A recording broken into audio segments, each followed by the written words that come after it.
મેં તમને સવારે કીધું તું તમે બહાર જાવ ને તે મને 2000 રૂપિયા આપતા જજો, મારે વસ્તુ લેવી છે. તો તમે આપ્યા વગર ના વી ગયા. અરે યાર એવું ભૂલી ગયો તો. એટલે જ તો તમને બદામ ખવડાવું છું. લ્યો ખાવ ખાવ. એનાથી બહુ ઝીણી ઝીણી વસ્તુ ભૂલી જાવ છો. તમારી યાદ શક્તિ વધારવી જ પડે એમ છે. अच्छा हमको सिखा रिया है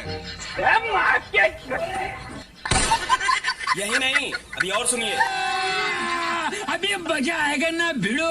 અરે તું મને વાત કેતો, તું ગયા અઠવાડિયે 10,000 રૂપિયા લઈ ગઈ ને, તું 4,000 રૂપિયાની શોપિંગ કરી આવી હતી, બાકીના 6,000 રૂપિયા તે મને પાછા આપ્યા ને, ઈ ક્યાં ગયા? બે બદામ ખાધી તા તો મને એટલું બધું યાદ આવી ગયું. બધી ખાઈ જાય તો મારા બધા ખાંડ યાદ આવી જાય. કામ કરો અને બદામ નથી ખવડાય, લે પાસે લે. લાવો લાવો, એટલી બધી બદામ ન ખવાય એક આરે. આ ગરમ પડે, ઉનાળો છે એક તો. હાલે ક્યારેક ક્યારેક ભૂલી જાવ તો. માણસ માત્ર ભૂલને પાત્ર. mata nih gue, Pak.